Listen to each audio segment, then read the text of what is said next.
비가 오는 아침이래 가지고 오시기가 좀 불편하셨죠. 어느 부부나 마찬가지겠지만 부부가 다툴 때에는 아주 중대한 문제로 다투지 않는다는 거죠. 사실 알고 보면 별것 아닌데 항상 다툼의 문제는 자기 주장이 강하기 때문에 따르는 것이죠.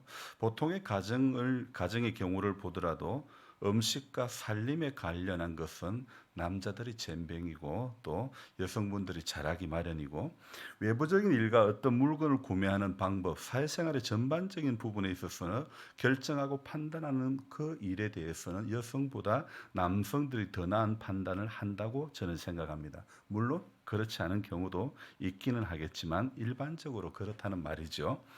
오늘 꼭두새벽 묵상에서는요, 서두에서는 목사 가정도 티격태격하는 부분이 많다는 것을 말씀드리고 싶습니다. 물론 이 일로 저는 어떤 문매를 맞을 수도 있습니다. 하지만 감춘다고 숨긴다고 목사의 생활이 가려지는 것은 아니라고 봅니다. 얼굴빛에 눈빛에 다 드러나는 것이기 때문에 차라리 폭로하고 용서를 구하며 기도를 부탁하는 것이 옳은 일이라고 생각이 되어집니다. 타미 힐피그라는 옷 브랜드가 있습니다. 사실 저도 처음 접해본 옷 브랜드인데 나이키나 아디다스처럼 하나의 브랜드 이름으로 알고 있는데 안에는 그것을 빅사이즈 매장에서 파는 옷이라고 알고 있는 겁니다. 그래서 조용히 여보, 그거는 빅사이즈 매장에서 파는 옷이 아니라 하나의 브랜드라고, 타미 힐피그라고 하는 브랜드가 있는 거야. 그랬는데 아내는 자꾸 빅사이즈 매장에서 파는 옷이라고 옷을 보내주신 분이 그랬다면서 이야기를 하는 겁니다. 조용히 브랜드 명이라고 하는 제 말을 계속하여 무시하고 다른 사람의 말만 인정하려고 하는 것이죠. 보통의 남자들 심리는요, 같이 사는 아내가 자기의 말을 인정해주고 세워줄 때 그때 헤헤헤 하면서 기분이 좋아지는데, 남자들은 되게 단순한데 제 아내는 자기가 맞다면 끝까지 맞다고 생각하는 편입니다. 새벽 기도 시간이 가정사 폭로하는 시간이 아닌데 목회자의 일상 속에 일어나는 티격태격하는 이야기도 이 이야기는 한 번도 제가 꼭두새벽 묵상에서 하지를 않았는데, 그러나 이것을 말하지 않는다는 것은 또 어쩌면 저를 포장하려는 것과 마찬가지이다, 이런 생각이 드는 거예요. 그래서 자연스럽게 서두에 글을 적어가면서 제가 매일 뭐 어떤 생각을 해서가 아니라 자연스럽게 제 마음에 그렇게 적어지는 거예요. 그래서 자연스럽게 이 서두에 부끄러운 개인사를 말씀드리고 있는 거예요. 목회자의 부끄러운 부분을 말하지 않는 것은 외적으로 보이는 부분에는 나는 하자없는 극상품 포도와 같은 완벽한 목사로 비치고 싶은 그런 심리이겠지만, 그러나 손바닥으로 하늘을 가릴 수는 있어도 성도님들의 눈은 가릴 수가 없는 거겠죠. 태초의 사람 아담의 수치는 무화과 잎으로 가릴 수 있는 문제가 아니었죠. 그 나무를 본 적 너무 먹음직 보암직 지혜롭게 할 만큼 탐스럽기도 하여 그 열매를 따먹고 자기와 함께 있는 남편에게도 주매 그도 먹은지라. 성경을 보니요, 여러분, 죄의 시초는 여성분이더군요. 알고 보니 남자들이 불쌍해요.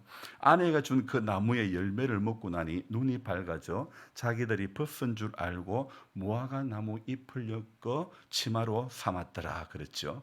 무화과 나무 잎을 엮은 것이 그들의 수치를 가릴 수 있을 것이라 생각해서 그렇게 엮었지만, 그러나 그 다음 절 창세기 3장 8절의 말씀에 보면요, 이러기를 그들이 그날 바람이 불 때 동산에서 거니는 여호와 하나님의 소리를 듣고 아담과 그의 아내가 여호와 하나님의 낯을 피하여 동산 나무 사이에 숨은지라, 그렇게 되어 있습니다.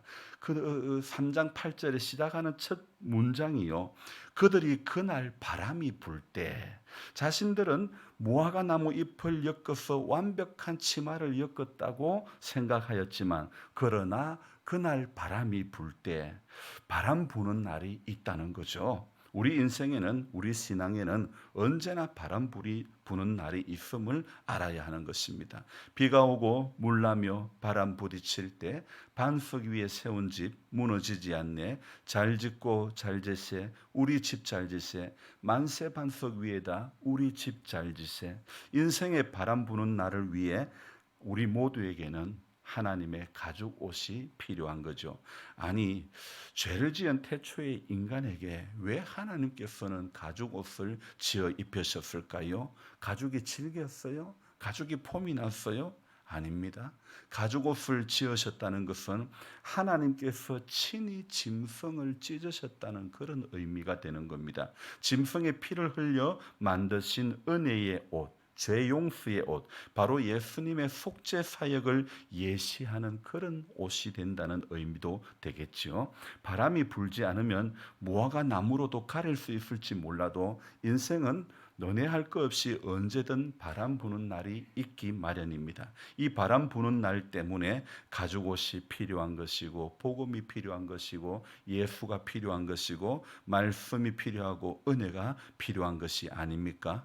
그렇게 거센 기세로 자라가던 수박순도 수박을 따간 후에 원순을 자르고 나니 초록의 그 줄기가 며칠 상간에 금세 고동색으로 다 말라버리고 마는 것입니다. 여름 내내 키워온 수박이 원줄기에서 잘리고 상품으로 나가고 나니 그때까지 약치고 관리하고 신경 쓴 모든 것이 한순간에 끝이 나고 마는 겁니다.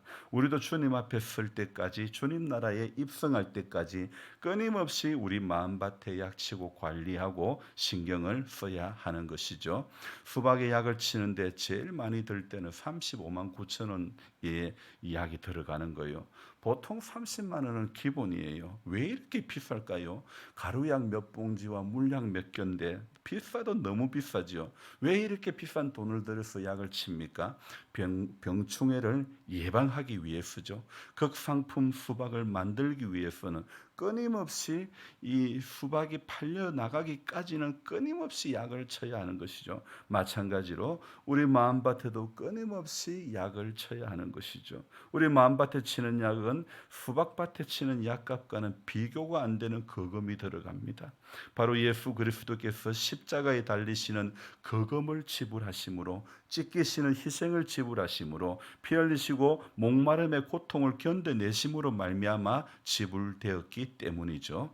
오늘 이 잠언 16장은요, 제가 알고 있는 잠언의 말씀 중에 제일 기억에 많이 남는 구절들이 담겨져 있는 장이 바로 잠언 16장입니다. 아마 이것은 저뿐만 아니라 여러분들도 가만히 16장 1절부터 읽어보며 이 말씀 내가 아는데, 이런 구절들이 16장에 제일 많이 이렇게 집합되어 있는 장이 16장이에요. 먼저 1절을 읽어보면요, 같이 읽어봅시다. 마음의 경영은 사람에게 있어도 말의 응답은 여호와께로부터 나오니라. 3절도요. 너의 행사를 여호와께 맡기라. 그리하면 내가 경영하는 것이 이루어지리라. 9절도 읽어봅시다. 사람이 마음으로 자기의 길을 계획할지라도 그의 걸음을 인도하시는 이는 여호와시니라. 18절입니다. 교만은 패망의 선봉이요 거만한 마음은 넘어집의 앞잡이니라. 아멘.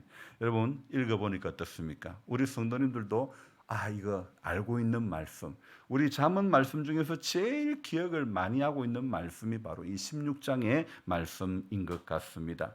여러분, 하나님의 말씀은요, 알고 있는 것이 끝이 아닙니다. 하나님의 말씀은 알고 있고 기억하고 있는 것으로 그쳐서는 안 되는 것입니다. 하나님의 말씀은 실제인데, 오늘도 우리의 문제는 말씀을 상식 수준으로 알고 있는 경우, 말씀을 기억해내는 것이 끝이 아닌데 말씀을 그냥 기억해내는 정도가 우리의 끝이 되는 경우가 허다하다는 것입니다. 하나님의 말씀은 기억해내는 것으로 의무를 다하는 것이 아니죠. 말씀은 순종해야 말씀 안에 선 사람의 의무를 충분히 다하는 것 아니겠습니까? 오늘 32절 말씀은 노하기를 더디하는 자는 용사보다 낫고 자기의 마음을 다스리는 자는 성을 빼앗는 자보다 나으니라.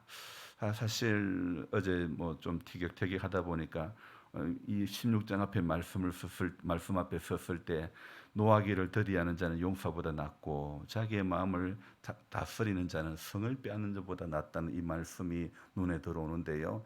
사실은 우리는요, 자기 마음을 다스리는 것이 참 이게 쉽지가 않은 문제 아닙니까? 우리가 어떻게 하면 우리 마음을 잘 다스릴 수 있을까요? 죄악의 본성은 우리 마음 속에 깊이 뿌리 내리고 있기 때문에 좀처럼 이게 뽑아내지지가 않은 거예요. 밭에 심겨진 명아주도요, 이게 조그만할 때는 땡겨도 잘 올라오는데 자라가 나서 굵기가 손가락 굵기 정도 되면요, 양손으로 뽑아도 제 힘으로 뽑아도 이게 안 뽑아지는 거예요. 우리 마음에 있는 죄의 뿌리가 그런 거예요. 그래서 기회만 있으면 죄악의 본성이 머리를 들고 밖으로 끊임없이 나오는 겁니다. 다윗은 사실 거룩하고 훌륭한 왕이었습니다. 하지만 어느 날 지붕을 거닐다가 젊은 여인이 목욕하는 것을 보고는 음란한 생각을 품었죠. 다윗은 정욕을 절제하지 못하고 그 여자가 우리야 장군의 아내라는 것을 알면서도 취하고 급기야 그는 권력의 힘으로 그 남편을 죽이는 엄청난 죄를 범했던 것을 우리는 볼 수 있죠. 우리도 마찬가지입니다. 우리 안에는요, 늘 죄악의 본성이 있어가지고 얼마나 넘어지기 쉬운지 모릅니다. 그러므로 우리 자신들의 마음을 항상 잘 다스려야 하는 것이죠. 그러므로 승리의 삶을 살 수 있는 비결은 오직 깨어 기도하는 것밖에 없습니다. 항상 말씀의 은혜를 받고 말씀으로 무장하여 성령 충만한, 믿음 충만한 성도가 되어져야 하는 것입니다. 마틴 루터라고 여러분 들어보셨죠? 종교개혁을 시도한 참으로 큰 일을 하신 분이죠. 그래서 그의 종교개혁은 정말 세상에 변화를 줄 만큼 놀라운 그런 일들을 했습니다. 그로 말미암아 정말 그런 어떤 큰 은혜가 주어졌지만, 그런데 이 마틴 루터를 죽이려고 위협하고 협박하는 사람들이 있었는데요. 그래서 루터가 참 많은 어려움을 당했는데, 한 번은 그를 사랑하는 친구 멜랑크톤이 그에게 어려운 문제가 없느냐 이런 편지를 써서 보내왔습니다. 그러자 루터는 우리 안에서 우리에게서 언제 문제가 없을 때가 있었느냐? 문제가 있는 것이 문제가 아니라 믿음이 없는 게 문제다. 그렇게 답장을 루트가 보낸 거예요. 여러분, 그렇습니다. 문제는 늘 생기기 마련입니다. 하지만 그것이 문제가 아니라, 문제가 생기는 것이 문제가 아니라 믿음이 없는 것이 문제라는 사실을 우리는 기억해야 하는 겁니다. 우리가 믿음으로 무장만 하고 있으면 걱정할 것이 없는 것입니다. 믿음만을 가지고서 늘 걸으며 이 귀에 아무 소리 아니 들려도 하나님의 약속 위에 서리라. 우리 믿음만을 가지고서 오늘도 보이지 않는 살아보지 않은 이 하루를 믿음만을 가지고서 걸어가야 될 줄로 믿습니다. 마음밭에서 끊임없이 일어나는 우리 안에 있는 죄성의 문제가 있지만, 그러나 우리 힘으로 할 수 있는 것은 아무것도 없습니다. 연약함의 문제가 남아있지만 우리 힘으로 되어지는 것은 아무것도 없습니다. 끊임없이 제가 수박밭에 약을 치듯이 끊임없이 우리 마음밭에 하나님의 말씀의 생명의 그 말씀을 자꾸 받아 먹어야 되고, 자꾸 말씀을 우리 밭에, 우리 마음밭에 뿌리고 듣고 그렇게 해야 될 줄로 믿습니다. 그래서 오늘 이 하루도 깨어 기도하는 반열에 서서 하나님의 말씀은 알고 있는 것으로 끝나는 것이 아니라 순종하라고, 오늘도 이 말씀 앞에 순종하라고 하나님 이 말씀을 주신다, 이 생각을 가지고 이 하루도 순종하는 자리에, 순종하는 반열에 서는 모두가 되기를 주님의 이름으로 축원합니다. 기도하겠습니다. 하나님 아버지,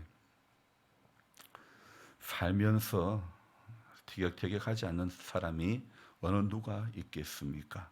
하지만 문제는 그런 일이 있을 때에 그 이후에 어떻게 해야 하는 문제가 우리의 삶에는 언제나 남아있는 것 같습니다. 하나님 아버지, 살면서 죄를 짓기도 하고 살면서 부끄러운 수치스러운 그런 일들도 하기 쉽습니다. 우리 안에는 연약하고 우리 안에는 죄성이 남아있고 할 수 있는 것보다도 할 수 없는 것들이 얼마나 많은지 모릅니다. 그래서 오늘도 우리의 연약함의 문제를 안고 주님 앞에 나왔습니다. 말씀 앞에 섰습니다. 알고 있는 상식 수준의 말씀이 아니기를 원합니다. 하나님 오늘도 순종하라고 주신 말씀으로 받게 해주시고 한 절의 말씀 속에서 순종을 하는 것이 복된 성도의 길이라는 것을 알게 해 주옵소서. 지혜를 얻는 것이 금을 얻는 것보다 얼마나 나은고 명철을 얻는 것이 은총을 얻는 것보다 더 나으니라고 잠언은 이야기하고 있습니다. 오늘 우리가 하나님 앞에 기도하면서 지혜를 얻기를 원합니다. 오늘 우리가 하나님 앞에 기도하면서 명철을 얻기를 원합니다. 그래서요, 죄악 세상에서 살아가면서 죄된 삶이 되지 않기를 원합니다. 빛과 소금의 역할, 그 삶을 충분히 감당할 수 있는 은혜가 우리 안에 있기를 오늘도 원합니다. 주님, 우리 가운데 오늘도 말씀으로 다가오셔서 우리의 마음밭을 두드려 주시니 감사합니다. 하나님, 말씀의 지배를 받게 해주시고 말씀의 교훈을 받게 해주시고 말씀에 순종하는 그 자리로 나아가서 하나님의 마음을 오늘도 시원케 할 수 있는 우리 모두가 될 수 있도록 주님 도와주시옵소서. 비온 뒤의 일상이 고요하고 평안한 일상이 될 수 있도록 도와주시고 하나님, 저마다 열매를 맺어가는 작물들처럼 오늘 우리 심령밭에도 우리의 신앙에도 하나님 안에서 아름다운 열매 맺음이 있도록 축복해 주시옵소서. 감사를 드리며 예수님의 이름으로 기도드리옵나이다. 아멘. 간절한 마음으로 주여 부르고 기도합니다. 주여, 주여, 주여. 하나님 아버지,